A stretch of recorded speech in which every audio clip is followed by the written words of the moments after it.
A method for removing the silver plating is buffing it off. I've made myself some little leather finger cots because this process gets very hot. So you're going to want to use your buffing wheel, the hard wheel, or the fiber wheel. Fiber wheel works a bit better.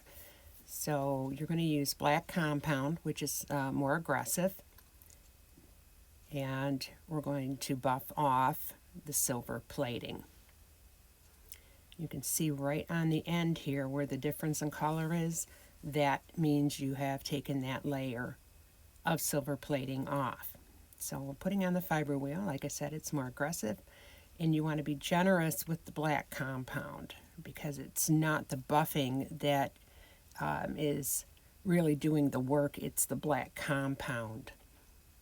And again, see the difference in color. That lets you know you are removing the silver plating. So we have some vinyl designs that we will be offering. You obviously can do your own with the files that you can download.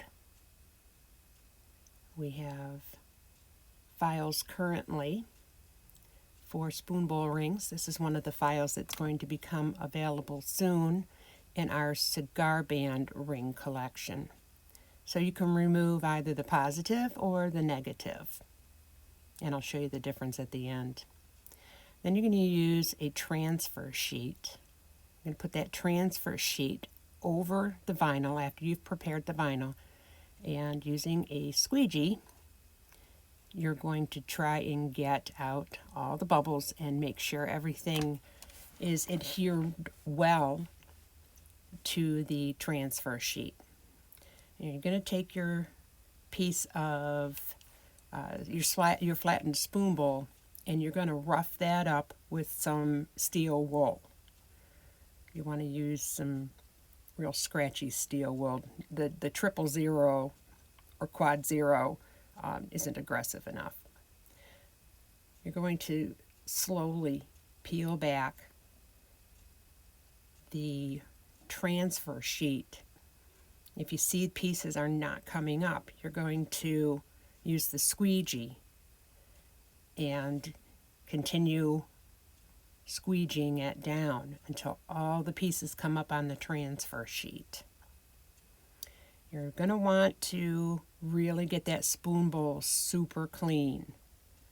The etching process works best when it's really clean. I use the pickle pot. I put it in the pickle pot before I scratch it up with the steel wool. Soap and water, and then a soak in a mild acid like pickle pot. We'll get that really nice and clean. And you're going to lay your transfer down on your spoon bowl, and again you're going to squeegee and press everything really tight to that spoon bowl. And this is some Gorilla Tape, pretty much duct tape, and that's going to cover the back. That's going to prevent the ferric chloride from eating the back of the spoon bowl. Anywhere you don't want the ferric chloride to damage or etch, you're going to need to cover. Just peel back very, very slowly. Any little pieces that don't want to stick, just squeegee them down and continue to peel back slowly. If you take it off all at one time and you miss some pieces, it's going to be about impossible to get the pieces on there. So because of the size of my container, I'm trimming off any excess. So if you have a larger container, you may not have to trim off any excess.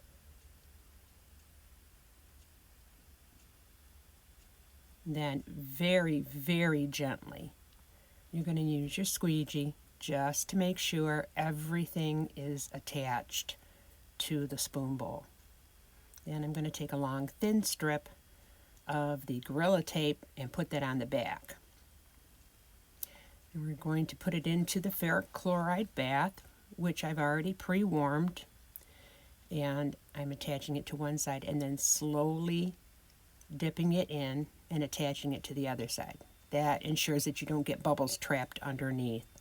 And then just lightly cover the top of your container. You don't want to cover it entirely, just lightly cover it. And this is the product, Ferric Chloride. And I etched this for 1 hour. You're going to want to keep an eye on it depending on the strength of your ferric chloride and the temperature of your ferric chloride. You may etch slower or faster. You don't have to use heat, but it does make the process a little quicker. So then you're going to take it out. After an hour, give it a good rinse. Dip it in a solution of water and baking soda. That stops the etching process entirely. And then you're going to remove the vinyl pieces. I'm just using some 220 grit sandpaper to get off all those little ones rather than trying to pick them off by hand.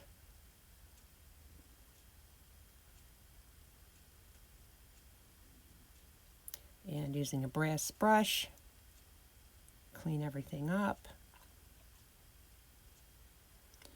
And you can see what a beautiful deep etch that we got on what previously was a silver-plated spoon bowl. And this is a ring here, same design, but I removed the inner pieces. So the black inner pieces of the vinyl I took out on the ring below, whereas I took out the black around the inner pieces for this ring.